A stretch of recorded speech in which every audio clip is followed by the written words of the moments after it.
સુરતના ગોડાદરાની અંદર આમ આદમી પાર્ટીની જનસભાનું આયોજન કરવામાં આવ્યું હતું અને આ જ જનસભા યોજાય તે પહેલા એમનો સખત વિરોધ થયો હતો, કારણ કે કોઈક અજાણ્યા શખ્સો છે જે આમ આદમી પાર્ટીના નેતા છે ઈસુદાન ગઢવી, મનોજ સોરઠિયા, ચૈતર વસાવા, ગોપાલ ઇટાલિયા ચારેના ચહેરા સાથેનું એક પોસ્ટર ત્યાં મૂકી ગયા અને એમને માથે ટોપી પહેરાવી હતી, એટલા માટે એમનો સખત વિરોધ થયો અને એ જ પછી આખી બબાલ શરૂ થઈ। તેમ છતાં ત્યાં સભાનું આયોજન કરવામાં આવ્યું અને વિશાળ જનમેદની પણ ભેગી થઈ, પણ આ બધાની વચ્ચે ચૈતર વસાવાએ તમામ લોકોને આડે હાથ લીધા છે કે જેમણે આખું કાવતરું ઘડ્યું હતું। નમસ્કાર, આપ જોઈ રહ્યા છો નિર્ભય ન્યૂઝ અને હું છું આપની સાથે રિદ્ધિ।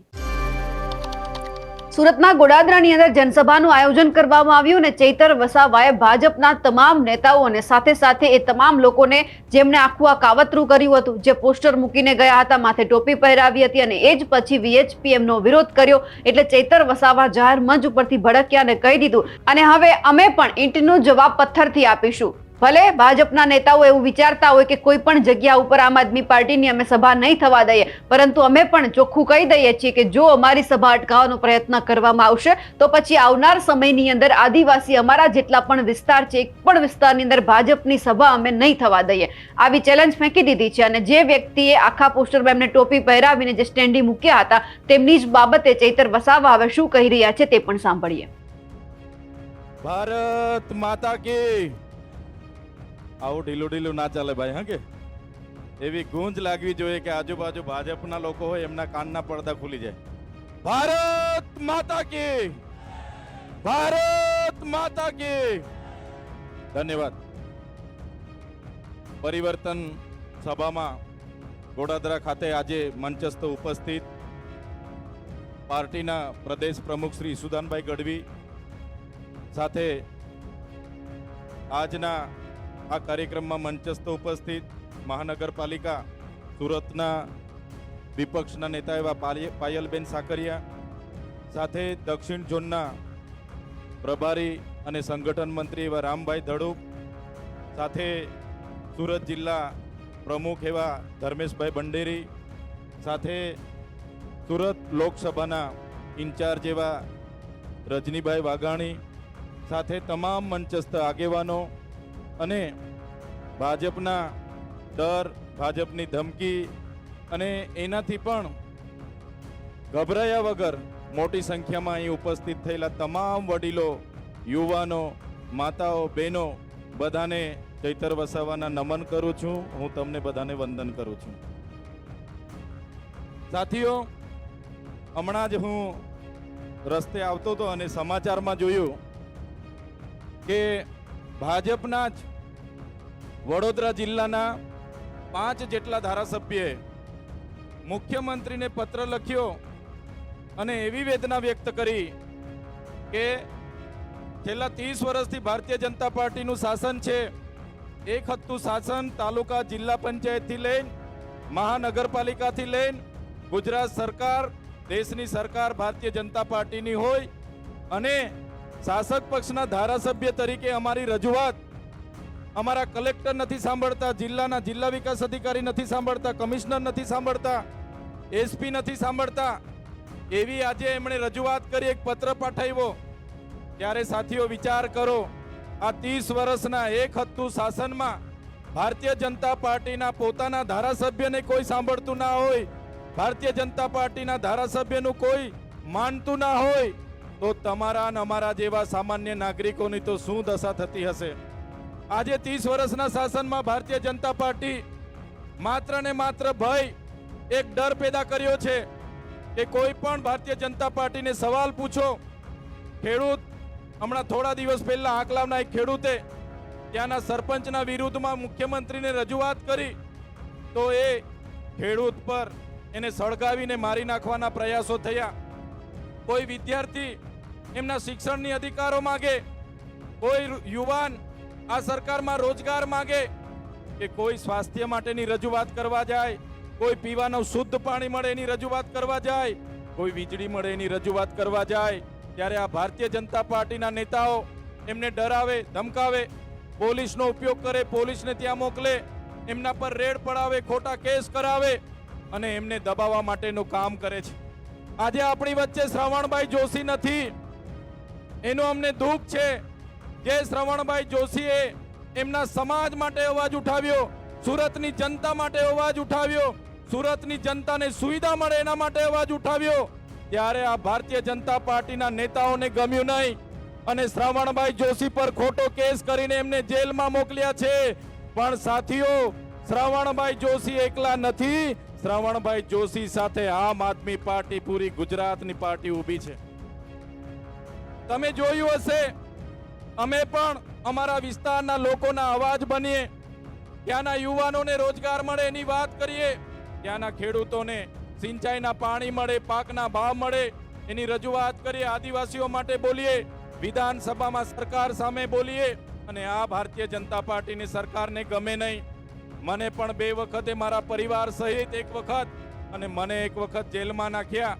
જેલમાં અમને પણ ડરાવવામાં આવ્યા, અમને પણ કહેવામાં આવ્યું કે તમે ભારતીય જનતા પાર્ટી સામે કેમ બોલો છો, અમારા મુખ્યમંત્રીને સવાલ કેમ કરો છો, અમારા અધિકારીઓ સામે કેમ બોલો છો, અમારા સાંસદ સામે કેમ બોલો છો, તમે આદિવાસીઓ માટે કેમ બોલો છો, અને તમે આ બધું બોલવાનું બંધ કરશો તો જ તમને જેલોમાંથી છોડીશું, તો જ તમારા પર ખોટી એફઆઈઆર નહીં થશે.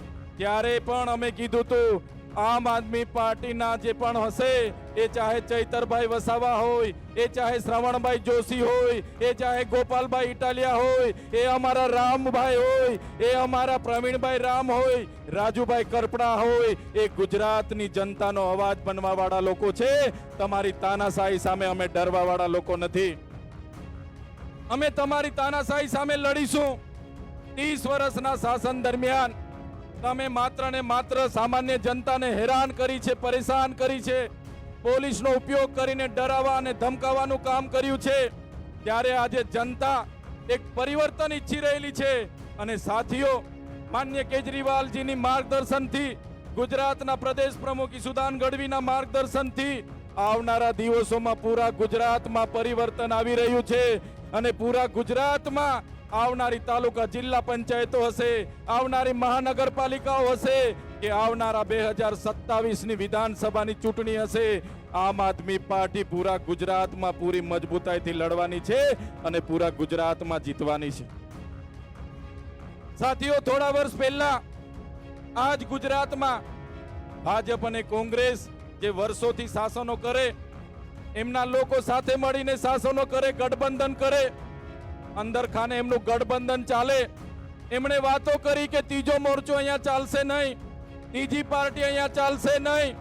પણ મને કહેતા આનંદ થાય છે, ત્રીજી પાર્ટી આપણી આમ આદમી પાર્ટી માત્ર ચાલતી નથી, ગુજરાતમાં આમ આદમી પાર્ટી હવે દોડવાની છે અને એને કોઈ રોકી નથી શકવાનું. ગઈકાલે સાંજે અમે જોતા હતા, અમારી સભા હતી વાપીમાં.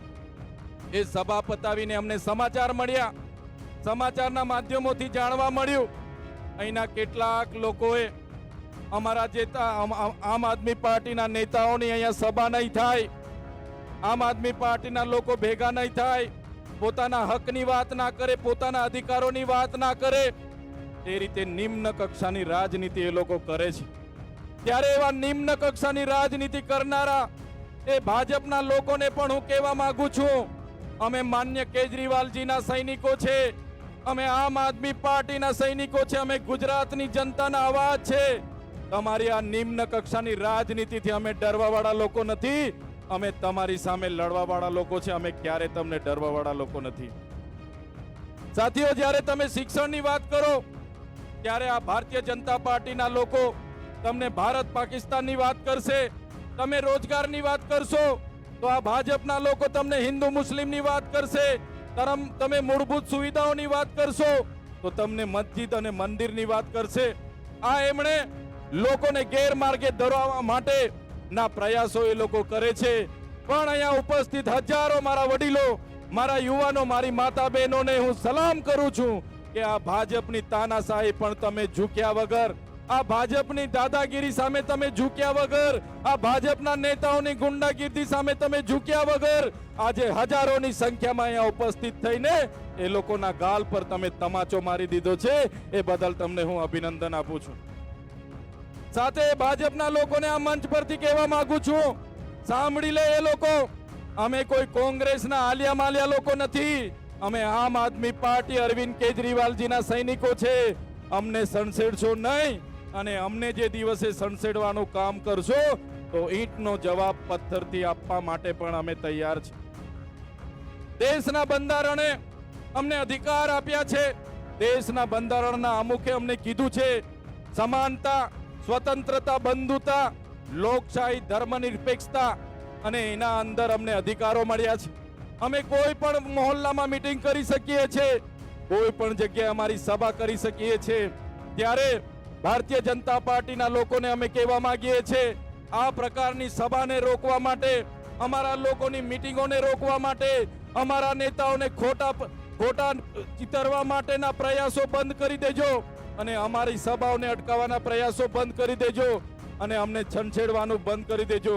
નહીં તો અમારા લોકોને છંછેડવાનું કામ જો તમે કરશો, અમારા લોકોની સભાઓને અટકાવવાનું કામ કરશો, તો આવનારા દિવસોમાં પૂરા ગુજરાતમાં સરકારની સભાઓને પણ અમે અટકાવીશું. સરકારના એક પણ કાર્યક્રમો અમારા વિસ્તારમાં થવા નહીં દે. ત્યારે સાથીઓ, ભાજપની સરકાર, એમના નેતાઓ આજે ડરેલા છે. આમ આદમી પાર્ટીથી ડરેલા છે અને આમ આદમી પાર્ટીની મીટિંગો અટકાવવાનું કામ કરે છે. અમને ચિતરવાનું કામ કરે છે. અમને ટોપીઓ પહેરાવીને બેનરો લગાડવાનું કામ કરે છે. અમને ખોટી ધર્મની વાતો ફેલાવવાનું કામ કરે છે. ત્યારે એવા ધર્મ રક્ષકોને પણ કહેવા માંગુ છું, અમે એવા સમાજમાંથી આવીએ છીએ, અમારા એવા પૂર્વજોનો ઇતિહાસ છે, અમારો ઇતિહાસ છે. તમે રામાયણ ઉઠાવીને વાંચી લેજો. રામ ભગવાન સાથે જે સબરી માતાનો ઉલ્લેખ કરવામાં આવે છે એ અમારા પૂર્વજ હતા. તમે મહાભારતનો ઇતિહાસ તમે વાંચી લેજો. એમાં જે એકલવ્ય છે, એમાં જે નિષાદ રાજા છે, હનુમાનજીનો ઉલ્લેખ થાય છે, સુગ્રીવજીનો ઉલ્લેખ થાય છે, એ અમારા પૂર્વજ હતા. તમે મહારાણા પ્રતાપનો ઇતિહાસ વાંચી લેજો. જ્યારે મહારાણા પ્રતાપ સાથે એમના પોતાના ભાઈ પણ નહોતા અને અકબર સામે જ્યારે લડવાનું થયું ત્યારે પૂંજાબિલની આખી સેના હતી. મહારાણા પ્રતાપ સાથે હલ્દી ઘાટમાં એ મોગલોના શાસકો સામે એ યુદ્ધ લડનારા જો કોઈ હોય તો અમારા પૂંજાબિલ, અમારા પૂર્વજો હતા. તમે મહારાષ્ટ્રના શિવાજી મહારાજનો ઇતિહાસ વાંચી લેજો. જ્યારે શિવાજી મહારાજ સાથે પોતાના સગાઓ પણ નહોતા, ત્યારે એમની સાથે જે દુદાબિલની સેના હતી, એ દુદાબિલ એ અમારા પૂર્વજ હતા. અમારા પૂર્વજોએ આટલું મોટું યોગદાન આપ્યું હોય અને તમને અમે ધર્મની વાત અમને શીખવાડવા માટે આવો, અમને ટોપી પહેરાવવાની વાત કરો, અમારા નામના બેનરો તમે સાઈન લગાડવાની વાત કરો, તો અમે ક્યારે સાખી નથી લેવાના. એ ભાજપના નેતાઓને પણ આ મંચ પરથી કહેવા માંગુ છું, અમે આમ આદમી પાર્ટીના કાર્યકરો છે. આમ આદમી પાર્ટી એ ક્રાંતિમાંથી બનેલી પાર્ટી છે, આંદોલનમાંથી બનેલી પાર્ટી છે. અમે બધા લોકો ક્રાંતિકારી લોકો છે. ગુજરાતની જનતાને અમે ન્યાય આપવા માટે મોતને મુઠ્ઠીમાં લઈને નીકળ્યા છે. ત્યારે તમારી આવી નિમ્ન કક્ષાની રાજનીતિથી અમે ડરવાના નથી. તમારી આ નિમ્ન કક્ષાની રાજનીતિ સામે અમે લડીશું. ગુજરાતની જનતાને અમે ન્યાય આપીશું. એ વાત સાથે આજે આજના કાર્યક્રમમાં મોટી સંખ્યામાં, હજારોની સંખ્યામાં અહીંયા ઉપસ્થિત થયેલા મારા વડીલો, મારી યુવાન, મારા ભાઈઓ, મારી માતાઓ, મારી બહેનો, બધાને હું નમન અને વંદન કરું છું. આજના કાર્યક્રમમાં આપ સૌ ઉપસ્થિત રહીને અમારી હિંમત વધાવી, અમને સાંભળ્યા અને અમને આ કાર્યક્રમમાં અમારું સ્વાગત અને સન્માન કર્યું એ બદલ બધાનો ખૂબ ખૂબ આભાર. ધન્યવાદ. ભારત માતા કી જય. ચૈતર વસાવાએ જે ભારતીય જનતા પાર્ટીના તમામ નેતાઓને જવાબ આપ્યો છે તેમને લઈ આપ શું માનો છો? કમેન્ટ કરીને ચોક્કસથી જણાવજો. સાથે જ અમારી નિર્ભય ન્યૂઝ ચેનલને લાઇક, શેર અને સબસ્ક્રાઇબ કરવાનું ભૂલશો નહીં. નમસ્કાર.